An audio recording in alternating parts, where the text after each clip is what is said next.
He thought the walls of his office were a fortress, but 10 years later, he realized they were just the walls of a room that was slowly running out of oxygen. It was 2012. He was 35 years old, working in the print media division of a large national publishing house. He had been there for 8 years. He knew the building, he knew the security guards by their first names, and he knew exactly how much cream the coffee machine in the break room put into a standard latte. He was the senior production manager. He earned $85,000 a year. It was a comfortable life. He had a predictable commute, a predictable set of responsibilities, and a predictable future. He felt safe. In the recruitment world, we see this stage often. We call it the sedimentary layer of a career. You stay in one place long enough that you become part of the landscape. You aren't growing, but you aren't eroding either, or so it seems. At 35, with a second child on the way, and a mortgage that felt like a permanent shadow, predictability wasn't just a preference, it was a strategy. He valued the quiet. He valued the fact that he could do his job with 70% of his brain power, leaving the rest for his family and his hobbies. He thought he had achieved the ultimate professional goal, a high-paying role that required no further evolution. Then the world began to tilt. Digital media wasn't a new threat in 2012, but it was becoming an existential one. His company was slow to react. They held meetings about the tactile feel of paper and the loyalty of our aging demographic. While the rest of the world was moving to tablets and real-time feeds, his office remained a cathedral of ink and dead trees. The leadership spoke about tradition as if it were a shield against progress. He listened, and he believed them because believing them was the easiest path to maintaining his comfort. One afternoon, a former colleague called him. This colleague had left the year before to join a small, lean digital agency that was building content management systems for mobile devices. They needed someone who understood production workflows, but was willing to translate that knowledge into a digital environment. It was a bridge between the old world and the new. The offer was $80,000, $5,000 less than he was currently making. There was no pension plan yet, no mahogany row office, and no guarantee that the agency would still be around in 18 months. It was a gamble. It required him to move from a position of absolute authority to a position of active learning. He would go from being the man with all the answers to the man with all the questions. He went to the interview out of curiosity. He saw the office. It was an open-plan loft with exposed brick and people in hoodies. It felt loud, chaotic, and uncomfortably fast. There were no individual offices, no quiet break rooms, and no long service awards on the walls. It felt like a place where you could be fired for standing still. He sat in his quiet, carpeted office the next morning and looked at his framed long service award. He thought about the $5,000 gap. He thought about the stability of a 100-year-old publishing house versus a 2-year-old agency. He thought about his wife, his kids, and his mortgage. He told himself that he was being the adult. He told himself that a $5,000 pay cut was a risk he couldn't afford to take. He called the colleague and declined. He felt a wave of relief wash over him. He went back to his spreadsheets and his paper suppliers. He chose the fortress. He stayed because it felt safe. Let's look at the price of that safety over the next decade. For the first 4 years, the fortress held. While other publishing houses were cutting staff, his company doubled down on their legacy business. They consolidated. They bought smaller, dying newspapers. He felt a sense of pride in their resilience. He watched the news about the volatile tech sector and felt smug. His $85,000 became $91,000 through small incremental raises. He was the survivor. He was the man who had outsmarted the market by staying put. But while he was surviving, the market was evolving. By 2017, the digital agency he rejected had been acquired by a major tech firm.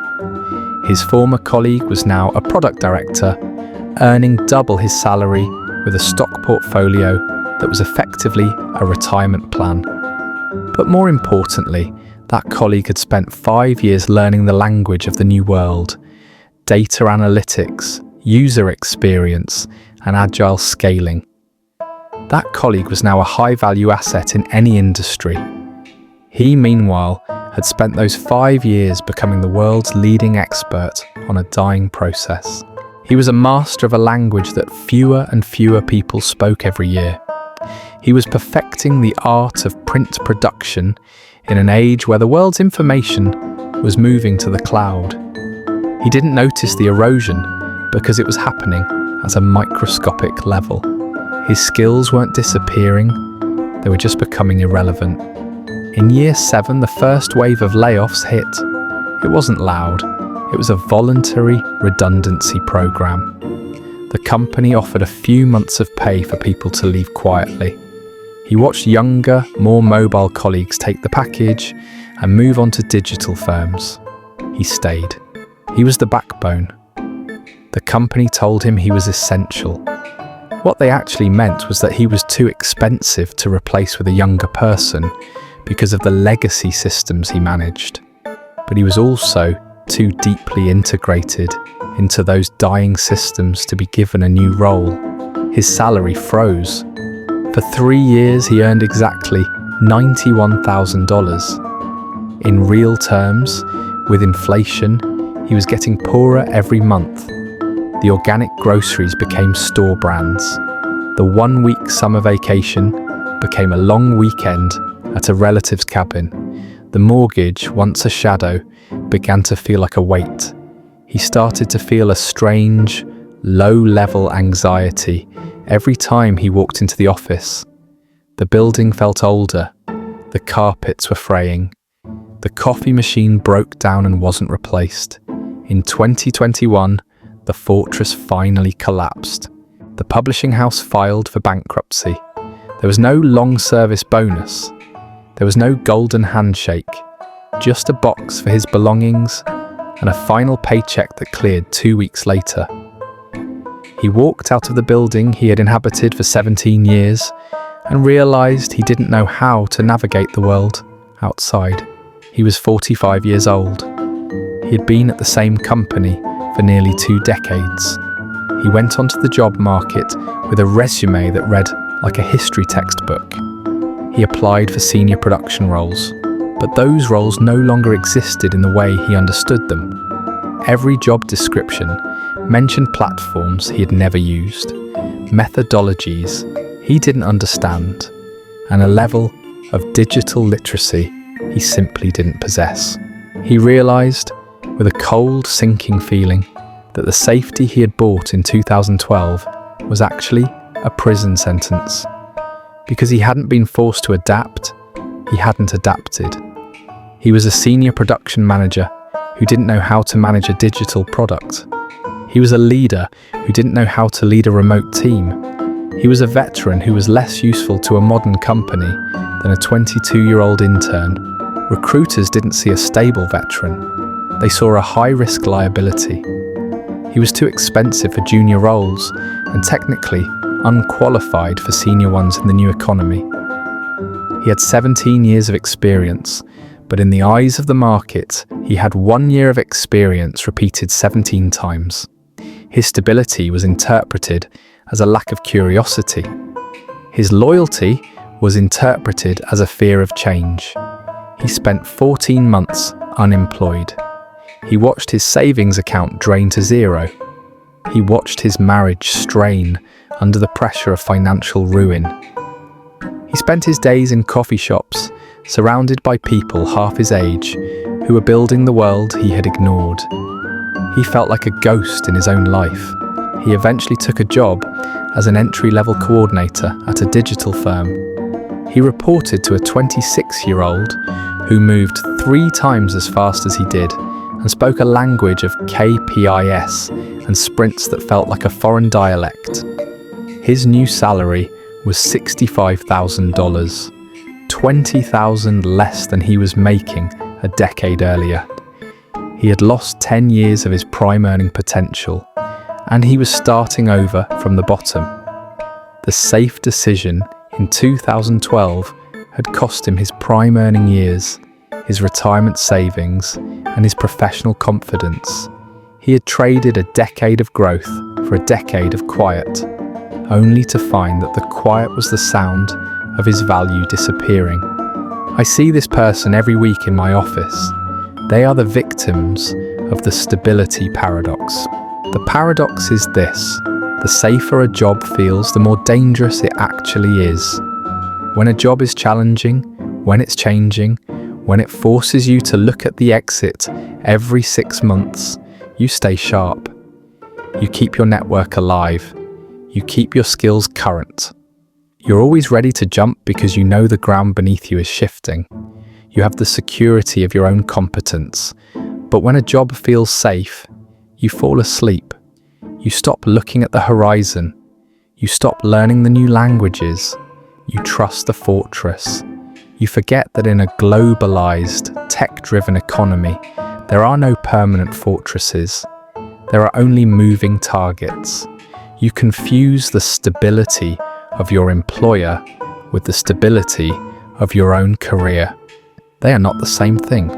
When you stay because it feels safe, you're essentially betting that the world will stop changing for the duration of your career.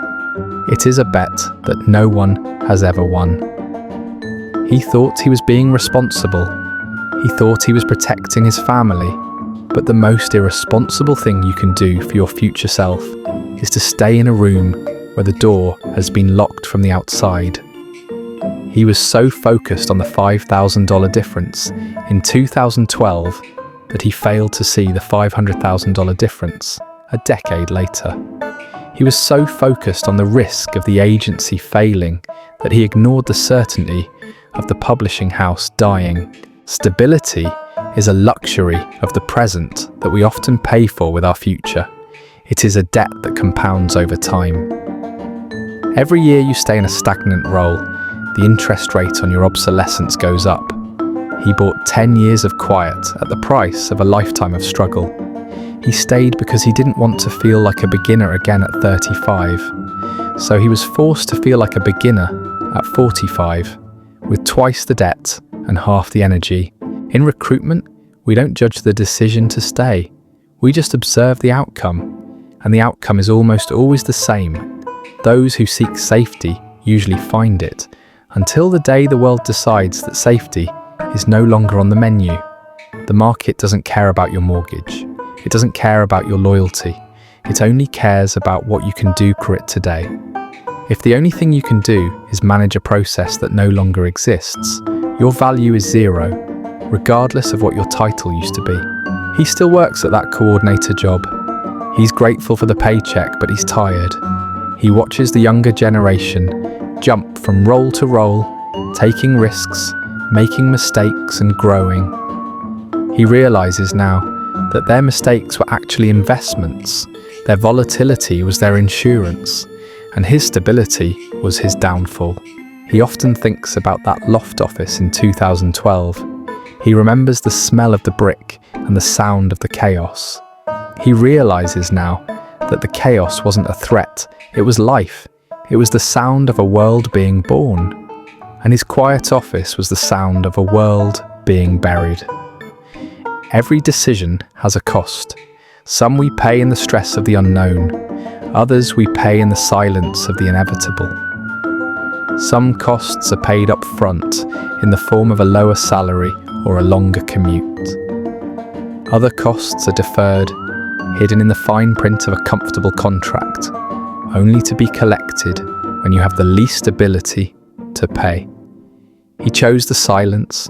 He chose the deferred cost. He chose the fortress. And now he's paying for it every single day, one coordinator spreadsheet at a time. The most dangerous thing you can do is find a job that is easy. If your job doesn't scare you at least once a month, you aren't growing. And if you aren't growing, you are dying. You just haven't noticed the smell of the decay yet. He stayed because it felt safe. But in a world of constant motion, the only thing that is truly safe is the ability to move. By staying, he lost his legs. And when the flood finally came, he was the only one who couldn't swim to shore. The lesson isn't to take every risk. The lesson is to realize that staying put is a risk in itself. It is the risk of being left behind. It is the risk of becoming a ghost in the machine. Next time you find yourself choosing the safe path, ask yourself, am I choosing this because it's the best for my future? Or am I choosing this because I'm afraid of the work required to stay relevant? Because the work of staying relevant is hard, but the work of being obsolete is much, much harder. He learned that lesson 10 years too late. You don't have to. Every decision has a price. Some we pay now, others we pay forever.